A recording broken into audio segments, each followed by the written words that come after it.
بسم الله الرحمن الرحيم madaxweyne warmartiyeedkii ay guddiga shan qof ka kooban oo shanta Soomaalida xalay dhan ay ka shaqeynayeen ayaan halkan ka akhrin doonaa madasha aragti wadaagga Soomaalida ee sanadlaha ah oo kulmisa haldoorka Soomaalida meel walba ay joogaan waxay markii saddexaad ku qabsoontay caasimadda Jamhuuriyadda Djibouti intii u dhaxaysay 15kii iyo 19kii December madasha waxaa qabanqaabiya macadka daraasaadka siyaasadda ee Heritage ee fadhigiisu yahay Muqdisho waxaana martigeliya Jamhuuriyadda Djibouti halkudhiga madasha sanadkan wuxuu ahaa kaalinta Soomaalida ee nabadda geeska Afrika dabar furidda kartida ummadeed si loo hiigsado horumar baxsan madasha waxaa looga hadlay mowduucyo fara badan oo taabanaya qaybaha kala duwan ee bulshada Soomaalida waxaana ka soo qayb galay in ka badan 200 oo qof oo isugu jira mas'uuliyiin ganacsato aqoon-yahano dhalinyaro haween iyo dadka u ololeeya arrimaha Soomaalida meel walba ay joogaan arrimaha diiradda lagu saaray waxaa ka mid ah 1 nabadda geeska Afrika 2 arrinta Somaliland 3 horumarinta kartida ummadda 4 ganacsiga 5 siyaasadda iyo doorashooyinka Soomaaliya Somaliland iyo guud ahaan gobolka 6 kaalinta dhalinyarada mowduuca koobaad shirka waxaa lagu gorfeeyay xaaladda amni ee gobolka iyo doorka ay dadka Soomaalida ah ka qaadan karaan nabadeynta geyiga madasha waxay ugu baaqaysaa hogaamiyayaasha Soomaalida ah inay dardar geliyaan nabadeynta dadka iyo deegaanka Soomaalida madashu waxay aqoonsan tahay doorka weyn ee ay haweenku ka qaateen badbaadinta ummadda Soomaaliyeed waxayna ku dhiirigelinaysaa hogaamiyayaasha Soomaalida inay u aqoonsadaan kaalinta mugga leh ee ay kaga jiraan bulshada madashu waxay ku dhiirigelinaysaa macadka Heritage in uu kordhiyo ka qaybgalka haweenka kulamada noocan oo kale ah isla markaana lagu daro kulamada amuuraha khuseeya haweenka sida ka muuqata daraasaadka iyo doodaha lagu soo bandhigay shirka waxaa lama huraan ah in la kordhiyo lana tayeeyo kartida dadka si Soomaalida ah si ay ula tartamaan ummadaha kale ee asaagood ah ee geeska Afrika iyo qaaradaba sidaas darteed madashu waxay ugu baaqaysaa hogaamiyayaasha dadka Soomaalida ah inay ka shaqeeyaan sidii loo horumarin lahaa kartida aqoonta iyo caafimaadka shacabkooda madashu waxay saluug ka muujisay tirada kooban ee ardayda ah ee fursadaha waxbarasho hela guud ahaan geyiga Soomaalida waxayna u aragtay arrin murugo leh in inta badan da'yarta Soomaalidu aysan fursad u helin waxbarasho aasaasi ah sidoo kale waxaa jirta in waxbarashada kooban ee ka jirta geyiga Soomaalidu ay tayadeedu aad u hooseyso haddaba madashu waxay ugu baaqaysaa hogaamiyayaasha inay muhiimadda koobaad siiyaan sidii ay waxbarasho tayo leh u gaarsiin lahaayeen inta ugu badan da'yarta madashu waxay soo jeedinaysaa in sanadka 2020 loo aqoonsado sanadka waxbarashada Soomaalida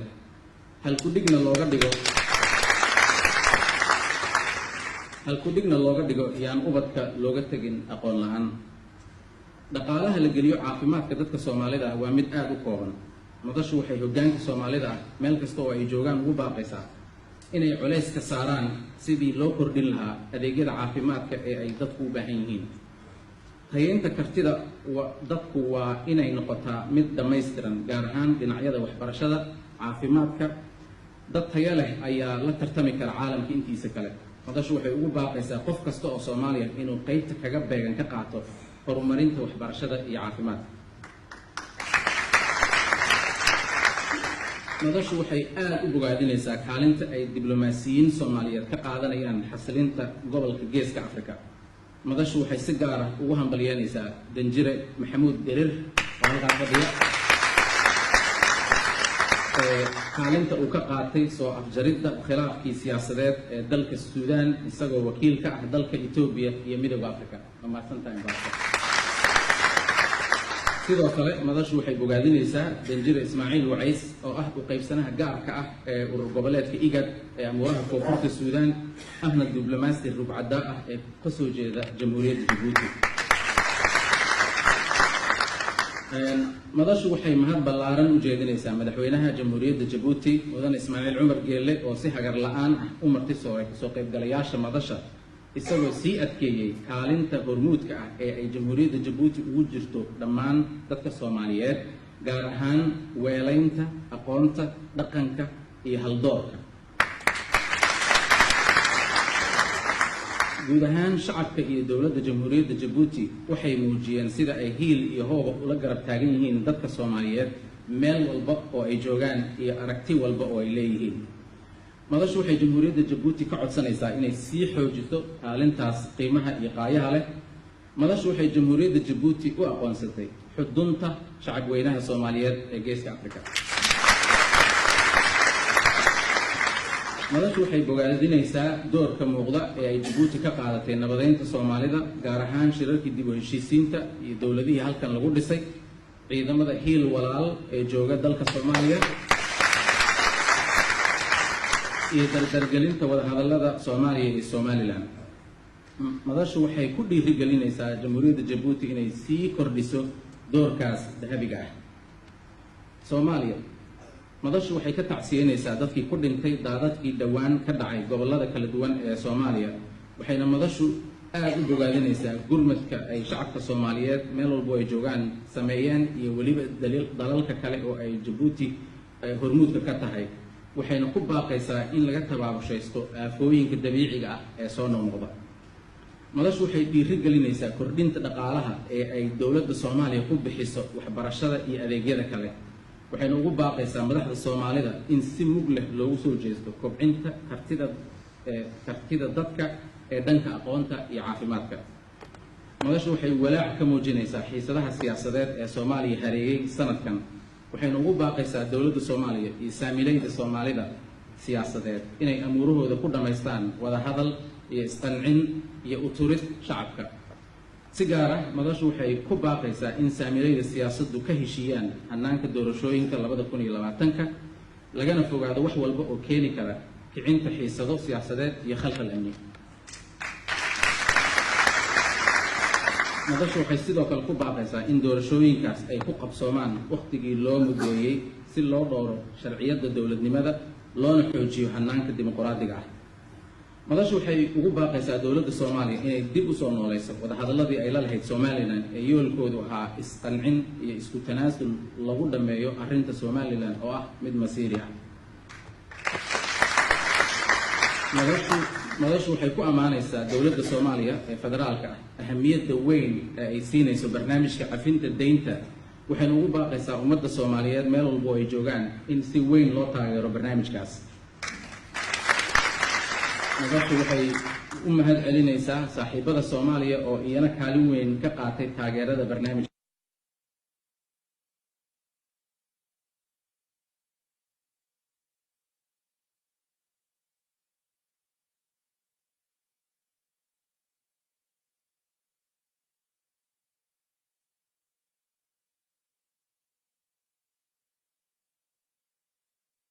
dhowro nabadda deegaanada Somaliland.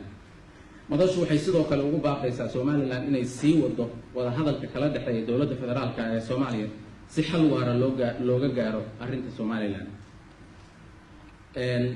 hoggaanka dowlad deegaanka Soomaalida, madashu waxay bogaadinaysaa kaalinta muuqata ee dowlad deegaanka Soomaalida ee dalka Itoobiya uga jiraan dalkaas, gaar ahaan xilligan kala guurka ah. madashu waxay sidoo kale bogaadinaysaa dowladda gobolka Soomaalida sida ay isaga xil saartay nabadda iyo dib u heshiisiinta dadka walaalaha ah ee Soomaalida gobolkaas. madashu waxay aad u dhiirigelinaysaa in Soomaalida ay laba jibaaraan kaalinta ay uga jiraan guud ahaan dalka Itoobiya, ha ahaato mid siyaasadeed iyo mid dhaqan dhaqaalaba, iyadoo laga faa'iideysanayo isbeddelka cusub. madashu waxay ugu baaqaysaa madaxda iyo shacabka dowlad deegaanka Soomaalida in ay hormuud ka noqdaan doodaha muhiimka ah ee gobolka ka socda. madashu waxay soo dhaweynaysaa ballanta uu qaaday madaxweyne Mustafa Maxamed Cumar ee ah in siyaasadda arrimaha dibadda ee Itoobiya ee ku beegan Soomaaliya ay ka duwanaato midii hore, noqotana mid ku qotanta isku soo dhaweynta Soomaalida, ilaalinta madax-bannaanida Soomaaliya iyo midnimada Soomaalida. madashu waxay ku baaqaysaa in la fududeeyo isku socodka dadka Soomaalida iyo ganacsigaba. arrintaasna waxay horseedaysaa inuu bullaalo ganacsiga gobolka Geeska Afrika, waxayna qayb ka tahay go'aankii ay gaareen Midowga Afrika ee yoolkiisu ahaa in dadka qaaradani ay si bilaa shiddo ah isaga gooshaan soodimaha dalalka. Kenya, madashu waxay bogaadinaysaa kaalinta baaxadda leh ee ay Soomaalida Kenya uga jiraan dalkaas, gaar ahaan dhinacyada siyaasadda, dhaqaalaha iyo hoggaanka bulshada. waxayna madashu sidoo kale bogaadinaysaa sida ay Soomaalida Kenya u soo dhaweeyeen walaalahood Soomaaliyeed uguna fududeeyeen inay dalkaas si nabad ah ugu noolaadaan kuna ganacsadaan. madashu waxay ugu baaqaysaa hoggaanka Soomaalida Kenya inay ka shaqeeyaan horumarinta xiriir ku dhisan ixtiraam iyo daris wanaag dhexmara Soomaaliya iyo Kenya. madashu waxay ku dhiirigelinaysaa dowladda Soomaaliya iyo dowladda Kenya inay ixtiraamaan go'aanka maxkamadda cadaaladda dunida ee haatan gacanta ku haysa kiiska badda. madashu waxay ku dhiirigelinaysaa hoggaanka Soomaalida Kenya inay xal u raadiyaan arrimaha saameynaya ganacsiga oo guud ahaan dan u ah gobolka Geeska Afrika. waxayna madashu ugu baaqaysaa hoggaanka Soomaalida Kenya inay arrimaha ganacsiga carqaladda ku ah ee taagan ay wax ka qabtaan sida burburinta hantida shirkadaha telefoonada Soomaalida.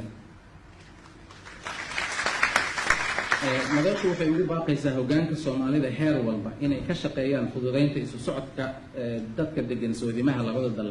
arrintaas waxay horseedaysaa inuu bulaalo ganacsiga ka dhexeeya labada dal. Soomaalida qurbaha, madashu waxay bogaadinaysaa kaalinta muuqata ee ay Soomaalida qurbuhu ku yeelanayaan dalalka ay u hijroodeen. waxayna Soomaalida qurbaha ku ammaanaysaa inay ka dhex muuqdaan bulshooyinka ay la nool yihiin iyagoo mas'uuliyiin waaweyn ka noqday dalalka Mareykanka, UK, Canada, Norway, Sweden iyo kuwo kale. waxayna ku dhiirigelinaysaa inay laba jibaaraan dadaalkooda. madashuna waxay ugu baaqaysaa inay xoojiyaan dhaqankooda iyo afkooda. madashu waxay bogaadinaysaa Soomaalida qurbaha kaalinta hormuudnimo oo ay uga jiraan horumarinta dadka Soomaalida ah ee gobolka Geeska Afrika. waxayna ugu baaqaysaa Soomaalida qurbaha inay kordhiyaan ka shaqaynta howlaha tayeynta kartida dadka ama capacity building. madashu waxay ugu baaqaysaa Soomaalida qurbaha inay uga ololeeyaan dalalka ay joogaan horumarinta danaha dadka Soomaalida ah ee Geeska Afrika. gunaanad mudane madaxweyne, madashu waxay mahad ballaaran u jeedinaysaa dowladda iyo shacabka Jabuuti. sidoo kalena waxay mahad u celinaysaa macadka Heritage dadaalka culus ee uu dhabarka u ritay, waxayna ku dhiirigelinaysaa inuu sii wado dadaalkaas. madashu waxay kaloo mahad ballaaran u jeedinaysaa shirkadaha iyo hay-adaha iyo dalalka taageeray madasha aragti wadaagga Soomaalida, gaar ahaan kuwa Soomaalida iyo kuwa aan Soomaalida ahaynba. madashu waxay soo jeedinaysaa in kulanka sanadka soo socda lagu sumadeeyo mawduuca madasha in laga dhigo u dabaaldegidda iyo qiimeynta 20 guurada shirkii dib u heshiisiinta ee Carta ee dib loogu yeeray shirkii dib u heshiisiinta ee Carta ee dib loogu yagleelay dowladnimada Soomaaliya. guul iyo gobonnimo.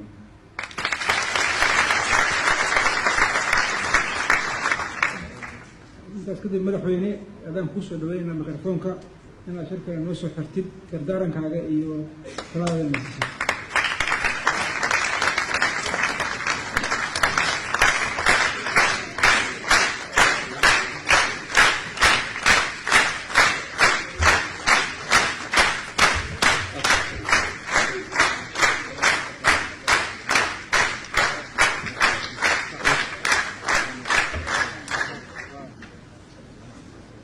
بسم الله الرحمن الرحيم. والصلاة والسلام على رسول الله سيدنا وحبيبنا محمد صلى الله عليه وسلم.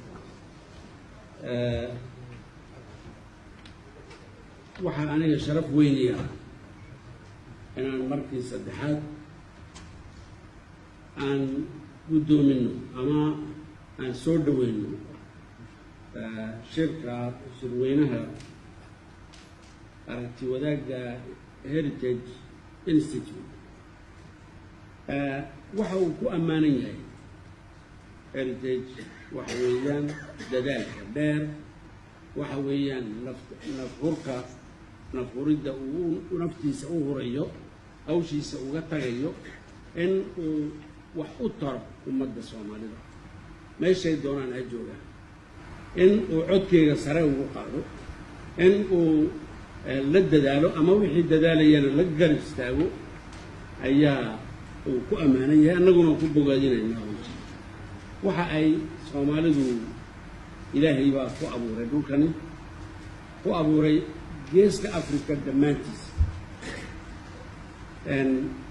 dadkaasi waxa weeyaan dad isku xidhan, kala maamul ah, laakiin codkooga iyo tayadooda iyo dadaalkoogaba dunidoo dhan ay ogtahay. waxaa kolkaa loo baahan yahay in tayadana sare loo qaado, dadka wax la baro, carruurta lagu barbaariyo inay yihiin dad geeskan degan, dhaqan u leh inay dadka soo dhaweeyaan, tayo iyo waxbarasho iyo horumarna mar walba diyaar u ah, dadka kalena inay wax la qaybtamaan jecel, inay daris wanaagga ay ka shaqeeyaan jecel. hawshaasina hawl yani heritage kelideed loo deyn karayo maahane waxa weeyaan tu soomaalida oo dhan qusaysan, laakiin inta u soo yani banbaxday inay waajibkooda gutaan in mar walba la isgarab taago. anagu reer Jabuuti haddaan nahay waan jecelnahay in ay ha yaraatee oo itaalkaygu ha yaraadee, laakiin inaan isleenahay waxbaad u taraysaan dadka Soomaalida.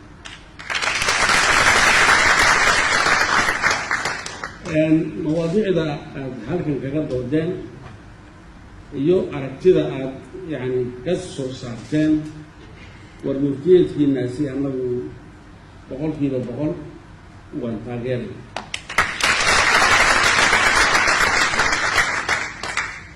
mid yar baan ku darsanay, middaasina waxa weeyaan af Soomaali. waxa dadkan isku keenay af weeye, dhaqan weeye, diin weeye. haddii uuna afkaasi jirin meesha ma wada fadhineen. haddaba waxaan leenahay afkaasi wuxuu u baahan yahay aragtiga waqtigan aan joogno, waxa uu u baahan yahay in la isku xilqaamo sidii uu adduunkana ula jaanqaadi kari lahaa, af cilmiyeed uu noqon kari lahaa, horey dadka u mariya u noqon kari lahaa, dadka kalena soo jiita ku noqoni lahaa. bar kuwa yaryar ee qurba joogta ah uu identitygooda ama yani jiritaankooda iyo ahaanshiyadooda inay yihiin dad Soomaaliyeed waxay ku noqonayaan hadday afkooda yaqaanaan. Soomaaligu ahaa ninkaasi Soomaali buu ahaa, laakiin af Soomaaliga ma yaqaano. marka la yidhaahdo tan kalaa looga jeesanaya, waxaa go-aya wixii u dhexeeyey ummadda yaa go-ay. waxaan dee abuurnay oo isku geynay halkan Jabuuti waxa yani akaademiyo goboleed af Soomaaliga. anigu waxaan ku dadaalay in ay uu ku abuurmo magaalada Muqdisho, waayo waa meesha yani Soomaaliga rasmi loogaga hadlo lagu shaqeeyo. waxaa ku soo biiray dowlad deegaanka Soomaalida. halkaa inuu ka ambaqaado ama lagu soo ururiyo ama horay loogu wado ama laga faafiyo af Soomaaliga inaan ka dhigno ayaan asaaskeedii dhignay. weli dhulkeena dowladda Soomaaliyeed wayna siisay oo way mahadsan tahay. waxaan saleenahay Jabuuti iyo Soomaaliya kelideed waxaasi hawl aan qaban karayn kelideed maaha. waxaan doonaynaa fikir ha aha, niyad sami ha aha, gacan ha aha, Soomaalidu meesha ay joogtaba inay arrinkaasi ay hagaag u fahamto oo ay nagala qayb galaan baan doonaynaa. waxaan ugu baaqaynaa walaalkeena Mustafana inuu nagala qayb galo, maxaa yeelay 8 malyan oo qof oo Soomaali saafi ah ayaa degan intii. waxa weeyaan waa quwad, waxa weeyaan maskax, waxa weeyaan awood, waxa weeyaan ummad dad badan oonan Soomaali ahayn la nool la shaqaysata u baahan inay naftooda badbaadiyaan, afkooda badbaadiyaan, diintooda badbaadiyaan, dadka kalena ay wanaag iyo walaalnimo ay kula noolaadaan. sidaa daraaddeed annagu waxaan leenahay yani inaan isgarab taagno wax alla wixii aan u tari karnana aan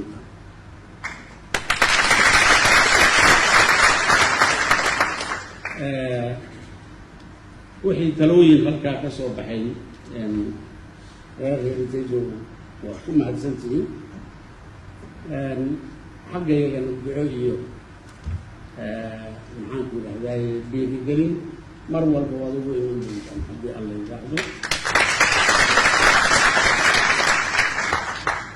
dadka mutacalimiinta ah, dhalinyarada ah, haweenka ah ee qurbajoogga ana waxaan leenahay waxa isku keen xidhayahay waa afkaas. waxaan idinku bogaadinaynaa inaad afka xajisaan, caruurta aad yani ka faa'iidaysataan. mujtamacyada waaweyn ee ama hore u maray in lala jaan qaado, mas-uuliyado waaweyn qaar ka hayana waan leenahay. taasina annaga farxaddeena geynaysa marka la yidhaahdo qofka oo soomaaliya darajadaa helay aad baan ugu dhaweyna waan u farxay.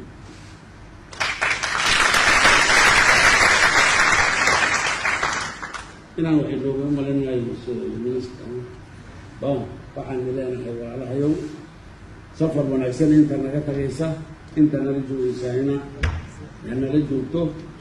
waa dalkiinnii guul baan uga jeedaynaa. heritage nagama dhammaanaysa inaan ammaano naago.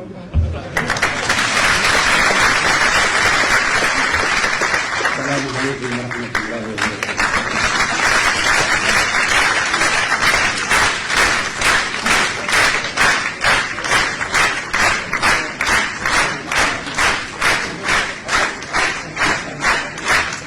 waxaan noogu xigaysa sawir wadareed baan noogu xigaysa marka ii fadhiya madaxweynaha noo hormaraya kadibna gadaal baan ka bixi doona annaga idiin sheegi doona meesha la tegi doona waxaan gadaynaa sawir wadareed marka ii fadhiya marka intay brotocoolka ay madaxweynaha sii horumarinayaan intayna kalena waxaa kusoo xidaysaan inaan meesha laydiin sheegi doono aad tagtaan tiimka heritage baa idiin sheegi doona marka waxaan codsanaynaa inaad saas ugu talagashaan.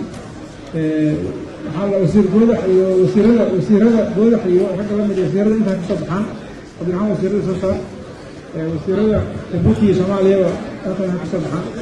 cabdiraxmaan cabdiraxmaan wasiirada soo baxaan